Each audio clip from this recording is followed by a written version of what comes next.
I cannot wait to see what Chilton has in store for this afternoon. Hey, we want you to join our conversation. That's why we live stream the 4 to 5 on Facebook, YouTube, and Twitter. And use our hashtag 4 to 5 to stay connected. You know, and a tear came to my eye because you said the gang's all here and you included me. And I do appreciate that, even though you are forced to deal with me for the rest of the newscast. Anyway, so no surprise here, the big story today, the race to count ballots. It's happening all across the country and it's causing some drama in certain states. Today, Democratic nominee Joe Biden took the lead among the counted votes in Pennsylvania and Georgia. If that holds, he'll have the 270 electoral votes needed to win. Sources tell CBS News President Trump will not concede even if those races are called for Biden. In a new statement promising court battles today, the Trump campaign said, "We will pursue this process through every aspect of the law to guarantee that the American people have confidence in our government." And as we wait for those key battleground states to make their decision, tensions are rising between supporters of both President Donald Trump and Democratic nominee Joe Biden. Police in Philadelphia say that they arrested 2 men armed in a Hummer truck who were plotting to attack the city's vote counting center. In Phoenix last night, right-wing conspiracy theorists fired at protesters outside of an elections office. And in Las Vegas, pro-Trump supporters prayed at a ballot counting location. We can support a fair election, who wins, right? But the things that are coming up now are highly concerning. Every vote should be counted, absolutely. Election officials in several states say they are worried about the safety of their staff. Some workers are now being protected by security when they arrive and leave work. Now, you may see protests across the country because of the election, and one of those reasons is repeated claims of voter fraud. Now, yesterday, President Donald Trump made some claims about the election and his opponent, Joe Biden. We had our Verified team break down his speech. Here's our Jason Puckett. It's always our job to separate fact from fiction and be transparent while we do it. So up front, the president's speech Thursday was filled with falsehoods and light on facts. Here are a few of his claims Thursday night. If you count the legal votes, I easily win. If you count the illegal votes, they can try to steal the election from us. If you count the votes that came in late, we're looking at them very strongly. This claim is false on multiple levels. At this point, no state has reported processing any illegal or late votes. The National Conference of State Legislatures has a detailed breakdown of when states stopped accepting ballots via mail. Here's the main point. In all states, as long as a ballot is received on Election Day, it is perfectly legal to count, no matter how long it takes the state to process it. Now, some states' ballots will be counted after Election Day, but only if they are postmarked by November 3rd. We kept the Senate despite having twice as many seats to defend as Democrats. This is currently false. It is possible that Republicans will keep a majority in the Senate, but it's not final yet. Republican candidates in North Carolina and Alaska are both leading by multiple points, but both Senate seats in Georgia are still on the table and could be in a runoff. If Democrats won both Georgia seats, the Senate would likely be 50-50. The election apparatus in Georgia is run by Democrats. This claim is false. Elections in Georgia are run and overseen by the Georgia Secretary of State. In this case, that's Brad Raffensperger, a Republican and former representative in the Georgia House of Representatives. He was actually endorsed by Donald Trump in November 2018. That wasn't the only claim the president made about Georgia. In Georgia, a pipe burst in a faraway location, totally unrelated to the location of what was happening, and they stopped counting for 4 hours. A pipe did burst, but it wasn't in a random location, quote, unrelated to what was happening. It was at the State Farm Arena, which was an absentee ballot counting site. Georgia election officials explained that a water leak caused a delay in tabulating absentee ballots, but they said within 2 hours, repairs were complete and no ballots or equipment were damaged. Well, let's turn now to your 4 to 5 roundup. Voters in Nevada overturned a ban on same-sex marriage, making it the first state to recognize a gay couple's right to marry in its constitution. The measure passing means same-sex marriage will remain state law, even if a future Supreme Court overturns its 2015 decision that made it legal throughout the country. For the first time in nearly 20 years, the FDA may approve a new drug for Alzheimer's. The treatment is designed to help patients who are in the early stages of the disease. An advisory committee is meeting today on whether the agency should approve the drug or not. The FDA could make an official decision by early March. And Chick-fil-A is the king of fast food. That's according to the American Customer Satisfaction Index report for this year. That's a restaurant study that takes a closer look at restaurant performance, and they did so this year during the pandemic.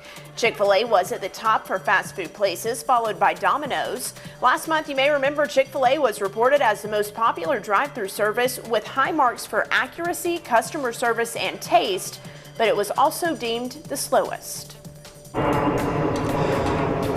Well, if you watch the 4 to 5, and we hope you do, then you probably remember not too long ago we did a story on the Greensboro Science Center, and this is the Winter Wonderlights, and tonight is the debut night, right? It opens tonight, and when everything gets dark here, it is going to be absolutely beautiful. Runs all the way through the holiday season. This is pretty cool. Erica Brown with the Science Center joins us now, and I mean, this has been in the works planning-wise for a long time. Yes, we have probably been planning this for about 2 years now, so we are so thrilled that the night is finally here. Now, how does it work if people want to get involved with this? How do they get here? And extra tickets, right? It's separate from regular admission. Correct, yes. The Greensboro Science Center is going to be closing at 4 now, so what you're going to want to do is just go to our website and you'll see a banner for Winter Wonderlights. Just click on that to purchase tickets.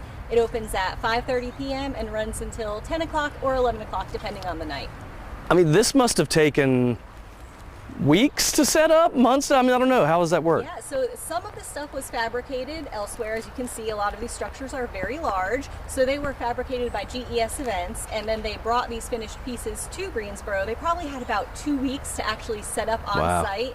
And they were here during the day, into the night. You'd come back the next morning and something totally new is here. It was absolutely amazing to see it come together. It really is cool because I know we don't get the full effect, although you just saw some of the pictures just now, but it spans a good bit of the back part, right? Yes, so it takes over basically our whole zoo. Wow. And also a little bit out front. So you can also have a ride on the Rotary Club of Greensboro Carousel with your Winter Wonderlights ticket. See? It doesn't get any better than that. So I know that you in the studio want to come out here, and you can. They will let us in, even though we are who we are. They'll still let us in. That is amazing. I got to tell you guys, I was driving down Lawndale the other day and all the lights were lit up. I had my friend on the phone on Bluetooth, and I said, oh my goodness, what is happening on the side of the road? I need to go there. She's like, Tanisha, are you okay? I'm like, it's the lights, the lights. Can't wait to go. It's Christmas time. I'm so excited. It's finally here. It's acceptable to start celebrating the holidays. I'm so glad that we have a light show like this in Greensboro now, because I used to drive to Tanglewood Park, which is in Forsyth County, to see those beautiful lights. We'll definitely still do that, but glad to have another option in the triad. I'm trying to come up with a term for it. So you got the leaf peeping in the mountains. I think I'm going to call it light lingerers. You like to go around and see all the Christmas lights, so it's that time of year to do some light lingering. That sounds a little creepy, but I'll go with it. Right. Tim Buckley, I know you like to light linger.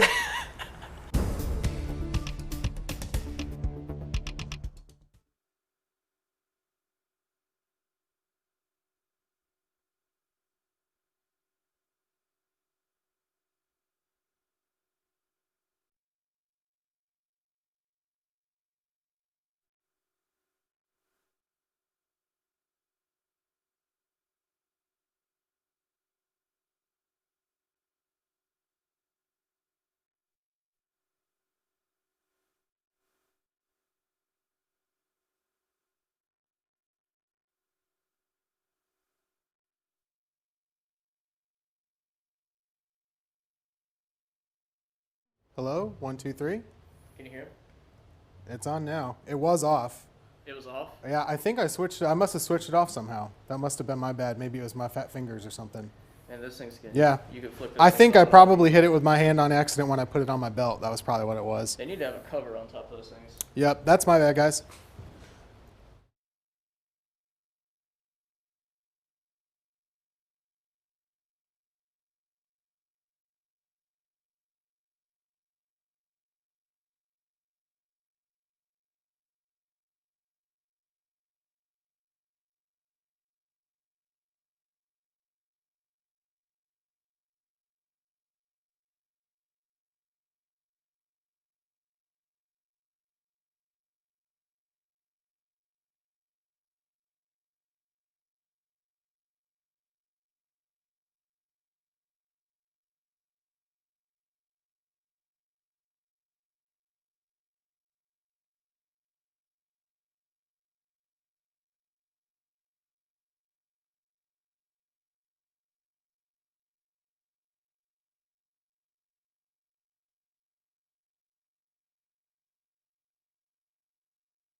All right, so there's a lot happening in the world right now, but this next story will put a smile on your face. An 8-year-old Greensboro boy is doing his part to spread some holiday cheer, but he could sure use your help.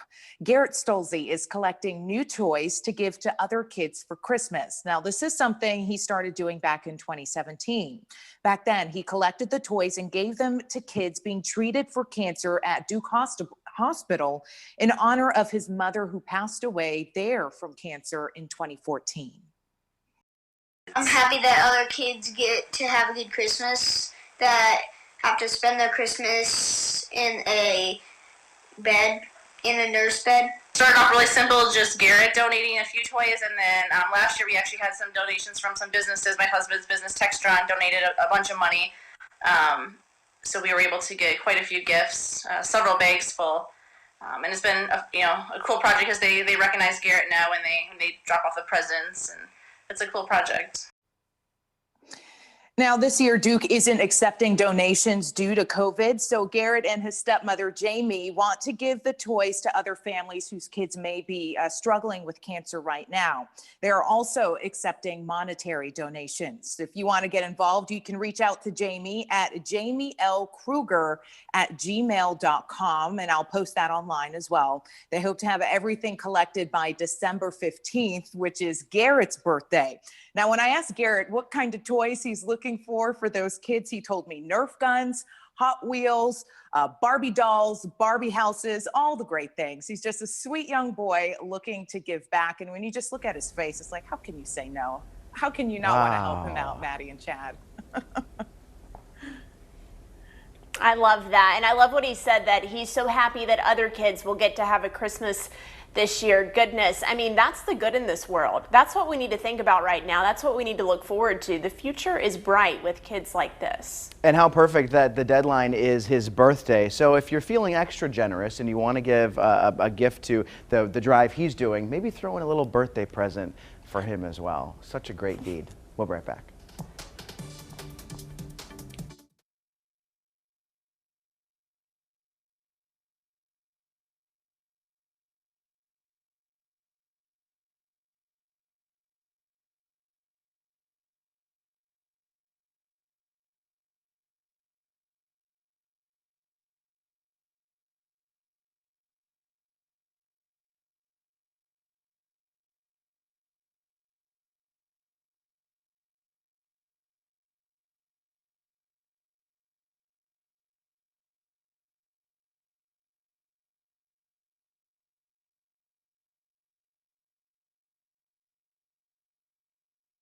Next year, they've already said they're going to bring in like a hotline of internet so we can, hey buddy, you got me? Oh, I will. She left, but when she comes back, I'll tell her.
It is a long-standing tradition in the Triad, and for a lot of folks, they think it's kind of the unofficial start to their holiday season. We're talking about when 99.5 WMAG does that big switch over to nonstop Christmas music, and it lasts through the holidays. Well, that was this morning, in case you're wondering, and they invited me over. I was lucky enough to push the button. We talked with Laura Songster about how all this began. Laura, it seems like we've talked about this before a time or two. Good to see you again. I was there this morning. We got to push the button and get things going. This switch to Christmas music has been going on for a long time with you guys. When did it start? Well, as long as I've been here, so that's 34 years on Sunday. So we've been doing it a lot. But when we went wall to wall, I believe it was 1994. So for 26 years, we've been going wall to wall. And our feeling, Eric, is that people need kindness and goodness and something sentimental right now. You know, that's exactly what I was going to say. This year, more than ever, I'm glad this music starts as early as it does. We get emails all the time of people saying we need that holiday spirit. And I mean, this has been a big hit for you guys. It has been really, really good for us. And what we found out is anything that harkens back to an earlier time and reminds you of simpler times, being a child, hearing it in your parents' home or your grandparents' home or in church, it makes you feel good. Anything that's sentimental really does help improve your mood. And we've seen all kinds of research that says that more people are decorating earlier, they're listening to Christmas music earlier, they're shopping earlier because they just have to get out of the down in the dumps kind of feeling that we all, I think, have had. That's true. 2020 is not going to be missed, that's for sure. But this is awesome that you guys are doing it. And, you know, when I was there this morning, you guys put on a real show. I mean, we're talking Mr. and Mrs. Santa Claus outfits and everything. You even had a live elf on a shelf. We did have a live elf on the shelf. It was a lot of fun. And I'll tell you firsthand, like we've been saying, it's been so tough to be up and just the Christmas music and the decorations and the folly of it all. It's just wonderful to have that kind of energy in the studio and beyond. Thanks, Laura. We love it. We'll be listening all the way through the holidays. Take care. Love you guys. Don't I have to do one of these? That's right. She knows what she's doing. Yeah, she's very smart, very savvy. She's been around a while. So I was talking with them today, and in case you don't know this, they have a contest every year, and people can win money. At, don't quote me on this, I think it's like $500 if you guess the day and the hour that they do this. And 6 people got it right and guessed today at 8 a.m. Fa la la la la. I'm Wow. so happy it's here. I'm also so happy it's Friday that I'm just singing. I know that was beautiful. Now, I'm already under contract with News 2, so the recording contract people, don't contact me. I can't work for you yet. But my album is coming soon. Encore. Give me a little Cheetah-licious Christmas. Do they play that on WMAG? Cheetah-licious Christmas? No? Cheetah-licious Christmas. Yes. From the Cheetah Girls. I'm just wondering whether I'm wondering whether Taisha has her Christmas tree up yet, because this is the time of year, Taisha. Yeah, you know, guys, I'm actually late by like 3 weeks. I don't think it's going to get up this weekend, but next weekend for sure. I'm just glad that Tanya Rivera isn't part of this conversation, because, you know, she is the one who's all about respecting the turkey and not doing anything Christmas-wise until after Thanksgiving. But very true. I'm with 2 of the people right here that love Christmas all the times of the year. So good for them. We'll be right back.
each of you will need to hug.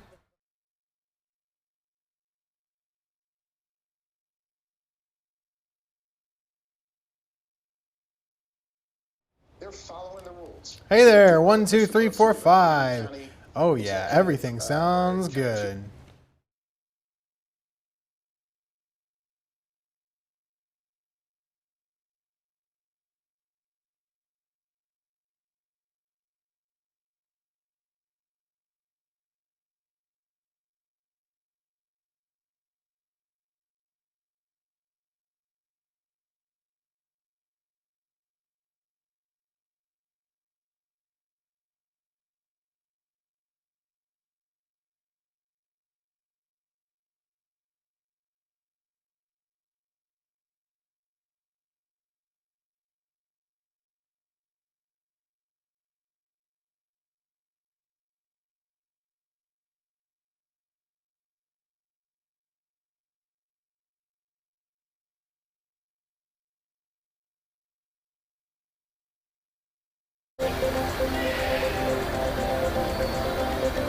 Tonight is the night, and if you don't know what I'm talking about, then all you have to do is just look around. Can you see that it started, all the lights here? And you're thinking, where are you, Chilton? Are you in the woods again? No.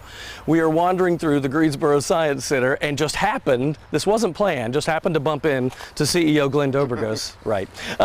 This is awesome. So tonight's the big night of Winter Wonderlights. Yeah, last 2 nights were test runs with VIPs and donors, and tonight's the first night for the public. So we're so excited, and it's so weird because it doesn't look like much right now, but as soon as the sun goes down and it gets dark, the forest behind me transforms and this whole place becomes a winter wonderland. I love what you said when we were chatting earlier, and you said, you know, later on when it gets dark, because we're going to be out here till 6:30, he said, you got to look out this way. Yeah. So you're saying that like the trees are just lit up with this. All the way to the tops of the trees, and different colors that are morphing, and then spotlights going through that, adding these lightning effects. I mean, it's just super cool. But that's just one thing. There's like 11, 12 different things to see while you're out here, and these little lights that just take you on the path are just that, are wayfinding. But beyond that, there are so many different things to do while you're out here. Yeah, great food too. And we're looking at some of the video of nighttime right now of what's happening. Good.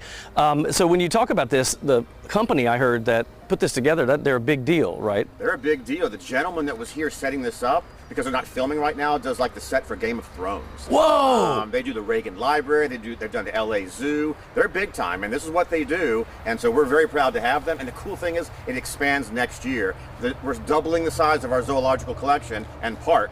And all of this expands into that space. We'll have a full 1-mile loop next year. Oh my gosh, that is phenomenal. All right, so tickets are available online. It is, you know, they have to have a certain number of tickets because of COVID and all that, so you definitely need to plan ahead. You can buy them online. If they do have some open spots and you're a walk-up, you're welcome, but remember there is a limited number, and I have a strong feeling it'll be tough, especially in the short term, to get tickets, so go online and order them.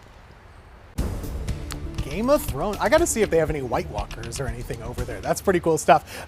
Doesn't really feel much like Christmas at the moment, but it does feel very comfortable. This is a look at your weather. Now that you can hear me anyway, right? That's good stuff. I turned my mic on, but clear sky, blue sky right now across the Trident. Look at that, 73 degrees. Just a perfectly room temperature, comfortable afternoon. The dew points crept up as well. I would not call it humid, but there's more moisture to the air than we had most of the rest of the week, and that's going to limit how cool we get in our evenings and in the overnights also. Current temperatures generally in the low to mid 70s, area wide, very comfortable right now. I will let you know there are some rain showers just kind of streaming on shore out of the coast, so if you're at the beach today in Wilmington or Myrtle or Charleston, dodging a couple showers there, but that's just a coastal thing. We will not be seeing that here, so we continue to have a very nice evening of weather, slowly falling into the 60s and eventually only bottoming out around 50 degrees overnight. What we will have to watch for, though, will be some fog. I think early tomorrow morning, early Saturday, if you're up and you're awake to see this,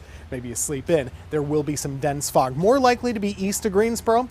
West, probably not so much. So for your Saturday, that threat of patchy fog is there in the morning with that low temperature around 50, warming up again tomorrow afternoon, just like we did today, into those low 70s. Here's how I see the rest of your weekend playing out. Saturday and Sunday both looking to be on the warm side. High temperatures both right around 70. and just some varying amounts of cloud cover. We will next week keep an eye to the tropics. There is a system that could be heading into the Gulf of Mexico. As of right now, by Thursday or Friday, we could get some rainfall from that. More of a Florida concern than us, but we'll keep our eyes peeled and let you know if anything changes. In the meantime, enjoy that warm, dry weather this weekend. Next week will be our next good chance for rain, starting on Tuesday. That's your forecast. You're watching the 4 to 5, which continues after this.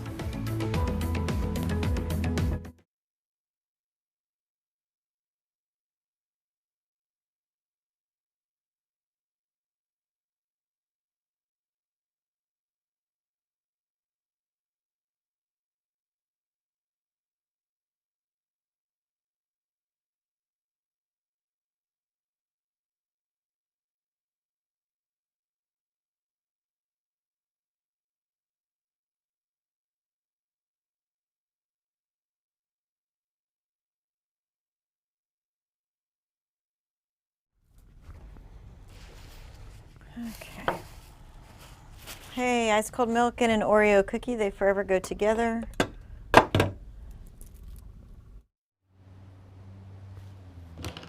Happy Friday, everybody. It's Fresca Friday. 1, 2, 3, 4, 5, 6. 1, 2, 3, 4, 5. Hi, Alabama, Alaska, Arizona, Arkansas, California, Colorado, Connecticut, Delaware, Florida, Georgia, Hawaii, Idaho.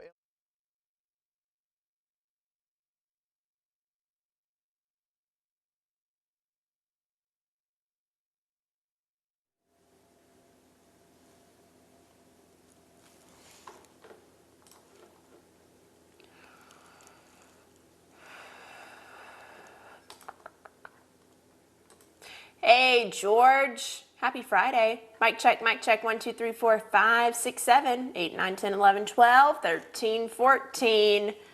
Mic.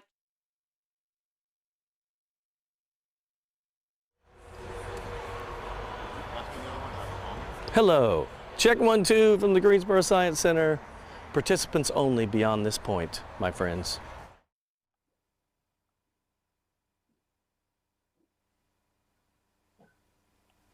Oh, hello. Mic check 1, 2, 3, 4, 5, 6, 7, 8, 9, 10. Hello. Mic check 1, 2, 3, 4, 5. I heard you did mic check, so. Oh, yeah.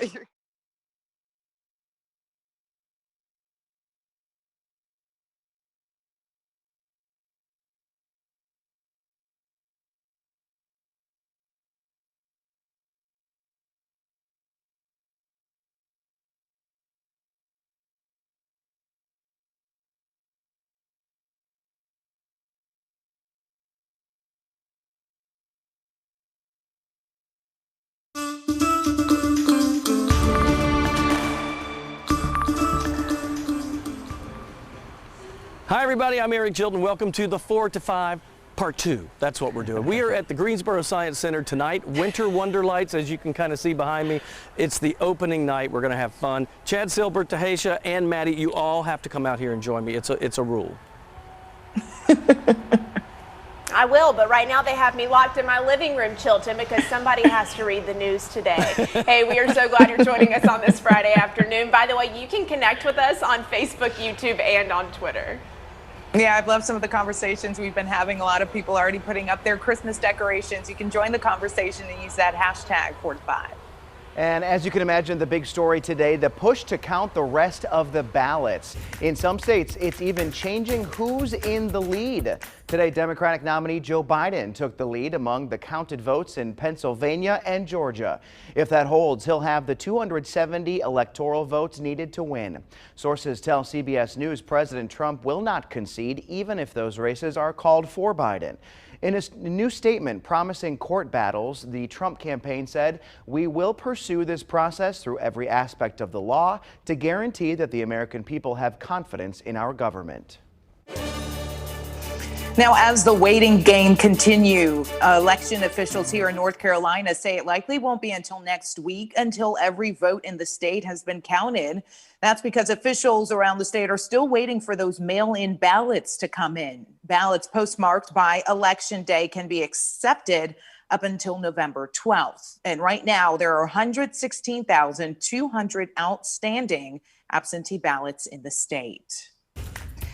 The Rockingham County Board of Elections was scheduled to meet today, so let's explain here. The board meeting was intended to be spent counting ballots, but before they could get started, board member Bonnie Ferguson wanted to know if their meeting was legal and approved by the State Board of Elections.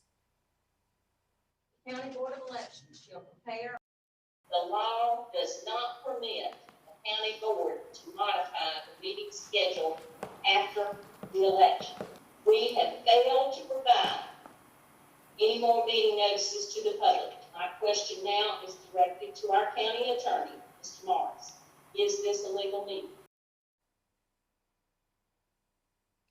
The county attorney recommended the board wait to begin counting the 161 absentee ballots they have as of today. Ferguson also spoke out about the board violating state law with how they submitted a list of absentee ballots.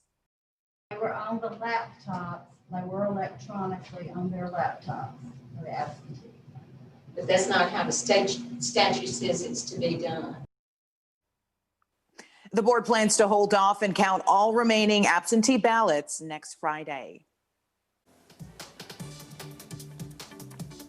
Let's turn now to your 4 to 5 roundup. The headlines of the day. Florida is now in the path of Ada, and that storm could become a hurricane once again. Now, Ada is the 28th named storm of the season, and it continues to lash Central America with torrential rain and wind. Although it weakened overnight, forecasters are now concerned that Ada will reemerge over the warm Caribbean waters and head toward Florida this weekend. Job growth held steady in October despite a surging coronavirus. Employers added 638,000 jobs last month. It is a slight drop from the 672,000 jobs added in September, but still good news. Another bit of positive news, the nation's unemployment rate dropped by a whole percentage point as more people found jobs. And time is running out if you have not yet claimed your first stimulus check. The IRS says you have until November 21st to register with them and get your money.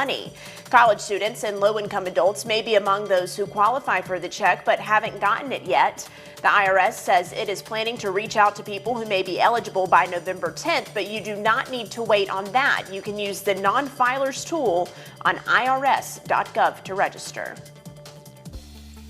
The latest coronavirus numbers from the state health department are not good for North Carolina today, to say it frankly. We set a new record for most cases in a single day with 2,908. That brings our total amount of cases here in North Carolina to just under 288,600. Currently, there are more than 1,100 people in the hospital with COVID-19, and our daily percent positive is still high at 6.9%. The surging number of coronavirus cases in our country broke the record we just set yesterday, and by almost 20,000. The feds learned of nearly 122,000 cases in the past day. Illinois had nearly 10,000 of those. 15 states broke single-day records for new cases yesterday, 7 of them in the Midwest. Wisconsin is calling it a crisis, with hospitals at or near capacity statewide. We're seeing lots of spread from pizza parties, after-school parties, people getting together and spreading not just goodwill, but unfortunately, a lot of virus. Overseas, Austria, Greece, and Sweden joined the list of countries ordering new pandemic restrictions. And while cases continue to rise, North Carolina's economy continues to take a huge hit because of the pandemic. In a report earlier this week, Visit NC says the state has lost nearly $9 billion in tourism spending since March. That equals about $300 million in tax revenue that the state has lost. While this summer saw leisure travelers pick back up, most of our tourism money comes from business travel, which is still at an all-time low. We've even felt the economic impact here in the Triad. 2 months ago, we talked to the Greensboro Area Convention and Visitors Bureau. At the time, they said the Greensboro area had lost at least $163 million in tourism money since March. The majority of it was from the loss of the ACC men's and women's basketball tournament. Forsyth County is also feeling the pandemic impact. The area is down 65% in tourism dollars since March when compared to this time last year.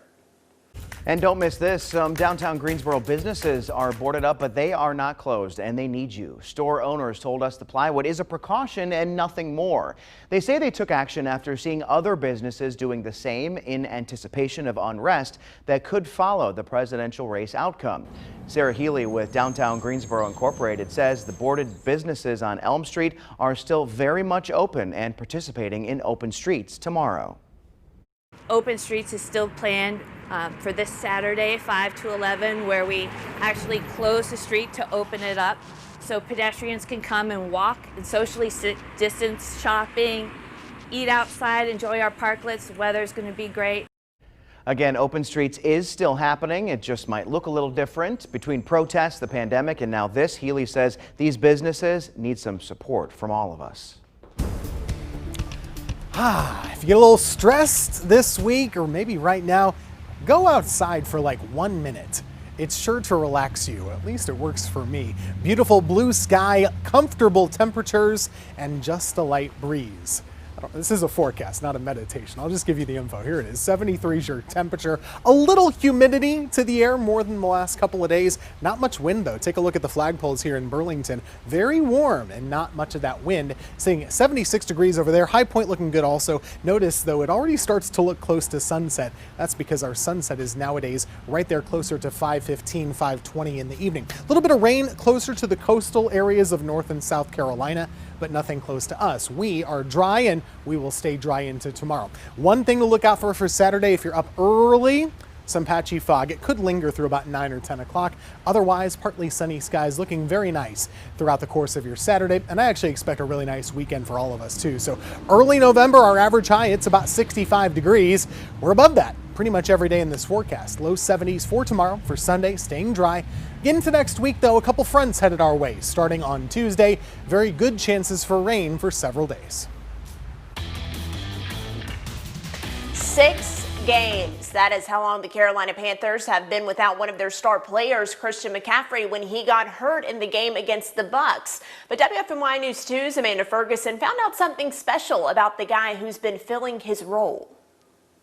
Potentially some good news for Carolina Panthers fans. Christian McCaffrey may be coming back this Sunday for the game against the Chiefs, which would be great news for the team.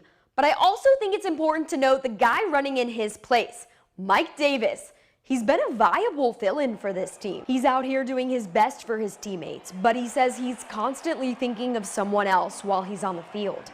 His dad, who passed away last fall. It's just really crazy to me. Like, my dad was like really my biggest fan. And I know, like, he wanted to see me play and go out there and do my thing.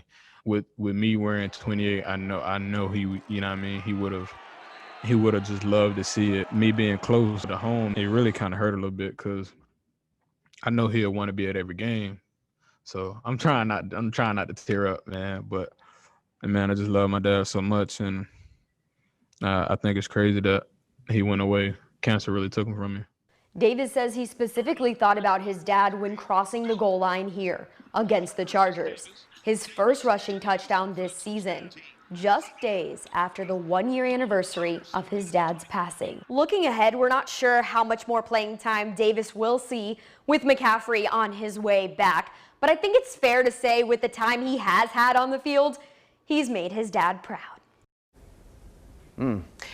Oh, I love that story, Amanda. I love hearing more about what drives and motivates the players that we love watching on the field every Sunday. Yeah, and it really takes a lot of strength to go to a place that a loved one would have loved to have been at. I mean, his dad is #1 supporter, and getting onto that field every day, I can imagine he's thinking of him every step of the way, and your dad from above is looking down and is so proud. And you think of the type of level of competition that the NFL is at, and to be able to play, you've got to have all your mental focus to be able to do that job. And so to have that lingering over here, I love that he's been able to use that as a motivation and to make his game better and to dedicate his game to his dad. It was great to see.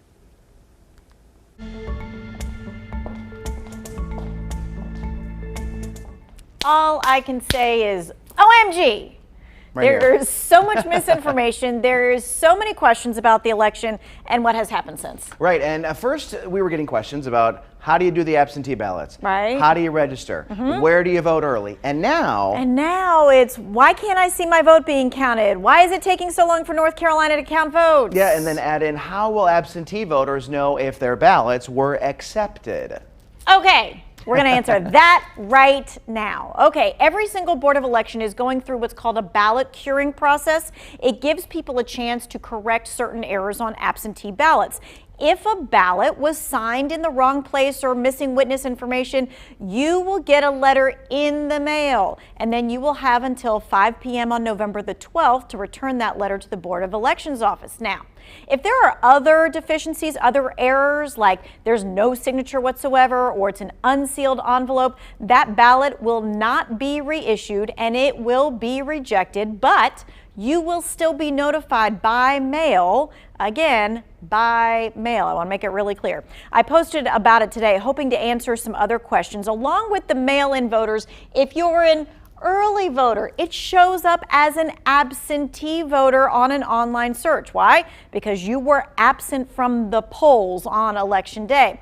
And Election Day voters, you need to know this, your information will not show up on that online site until after the canvass is over, which is November 13th for the counties, or for the state, it is November the 24th. So you got a little patience right there.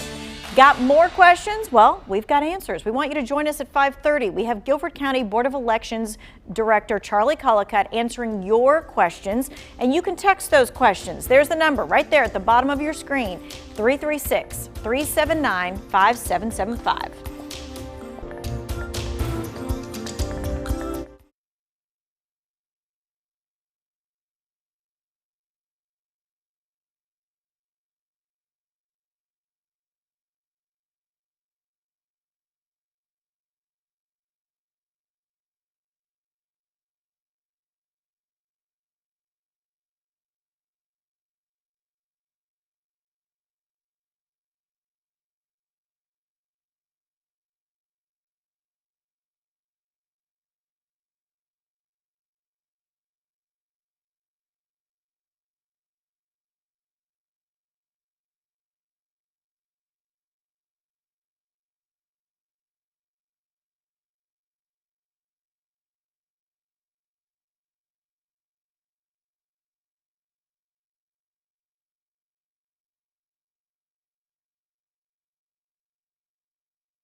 Well, I can tell you, if you don't have plans tonight where you need to be, I don't even know if tickets are available because this is such a big deal. The Winter Wonderlights, this is part of what you're seeing here, and every time we're live it gets better and better, right? Because the sun's going down, the lights are starting to take effect here. You can hear holiday music playing in the background. This is awesome. So the guys at the Science Center were telling us, and Manning, we can look over here for a minute.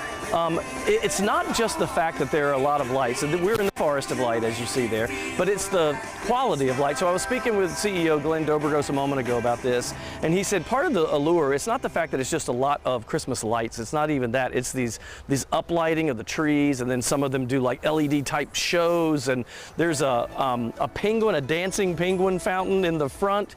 I mean, you name it. There's even like a giant, it almost looks like a snow globe, but it's made of lights over near where the tigers are. So as you make your way through this, I mean, the old term Winter Wonderland is actually true, except it's a Wonder Lights, right? And this goes all the way through the holiday season. Tickets are affordable too. It's separate from admission to the Science Center, so make sure you know that. Between $12 and $24, and it runs until like 10 o'clock at night or even later in some cases, but they do have limited availability. I think one of the keys here is everybody remember, if you're bringing your family out, to probably go online and get your tickets, because with COVID, everybody has to be spaced out and capacity is a certain number, so you need to plan ahead. But I can tell you guys firsthand, because now I'm starting to actually get a feel as the sun goes down. This is beautiful, and it's not just a lot of little Christmas lights, right? It's a whole show. There's even one, he says, that plays out a storyline up by the barn. So it is a must-see, that's for sure. Yeah, and the more I see it, the more I'm like clearing my calendar for next Saturday so I can go. I'm hoping that there's still tickets available because we've done a couple hits with you throughout the show, Eric, and I'm sure people are already on the website trying to get their tickets.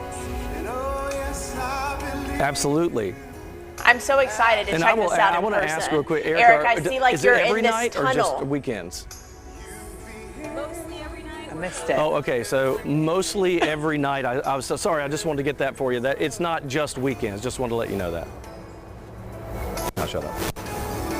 Yeah, good to know. Good to know there. So there's more availability. I'm really interested in this light tunnel that you're inside. It reminds me of the scene from Elf when he walks through the candy cane forest, through the sea of swirly, twirly gumdrops, and then through the Lincoln Tunnel into New York City. This is what I'm thinking. I'm glad that you brought up Elf, because I had to dust off my old Elf hat here just because I wanted to be part of the season, you know, that season of light lingering. We're going to ask Tim Buckley about that later on. What do you think of my hat? You like it? We'll be right back. You like it?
As the country continues to deal with the pandemic, a new study shows many are turning to retail therapy as a way to cope. A study from Magnify Money found the average American has spent just over $250 on impulse purchases within the last 30 days. The most common impulse buys among those who have recently made them are food from the grocery store, alcohol, and coffee. So I wanted to know if you at home had any impulse buys that you participated in. So I asked you to chime in on my Facebook page today. Let's take a look at some of your comments. Sharon Antonis says, I'm in Florida, so I went and bought some Disney stuff, notebooks, a t-shirt. Pam Pettis says, yep, I have many things. One was a vacuum. Alex Krejci says, I impulse buy fast food as I'm driving back from work instead of going home and cooking the healthy meals I picked out each week. I can relate. Gabriella Joy says, yes, I'm guilty of doing some retail therapy. I've been buying things here and there to spruce up my home space since I've been working remotely. Also, my biggest purchase this quarantine has been my spin bike, not a Peloton, LOL. I kept that in there for you, Maddie, because I know you have one. She says she loves her bike, though. That's one of my girlfriends, Gabriella. But yesterday, guys, I did do a little retail therapy. I went for one thing, and I left the store with 6, 7 things. How does that happen? Oh, Tahisha. Okay, so I have had to talk myself out of shopping online this week. No impulse buying, but we've had some requests just before we leave the show on this Friday for my cat Stewie to make an appearance. So here he is, live on the 4 to 5. This was an impulse move because cats are so impulsive. He gets a treat for that. Okay, you're free. Cats, you know, they're unpredictable. So my Amazon shopping is also unpredictable. So when I was anchoring from home, I was buying just packs and packs of different flavors of gum. I don't know why, but so now I have all of this gum just sitting in my place, and I don't know what to do with it, so I just eat a lot of gum these days. I don't know. We'll be right back. But wait, there's more. A weather forecast. That's funny. I didn't know that about Chad. He's the gum guy now. Okay. We're looking at sunshine. In fact, the sun is going down, but still really nice weather and really comfortable night. We can call this golden hour, right? As you get closer to that sunset. Temperature right now in the mid 70s. And the nice thing about tonight, it doesn't really get that chilly. We will only be cooling off into the 50s. Still in the 50s around midnight. That's better, or at least not as cold as the last several nights have been. Your morning lows are in the 50s. We'll be in the low 70s for Saturday afternoon. I really think it's going to be a great weekend around here. Now, there will be changes next week, as you can see in the 7-day forecast. After a dry, pleasant, warm weekend, early next week is when the chances for rain really start to pop back up. I think Tuesday, kind of a showery day, but by Wednesday, there could be some potential for occasionally heavy rain. We'll have more on your forecast as News 2 at 5 begins, but first, this.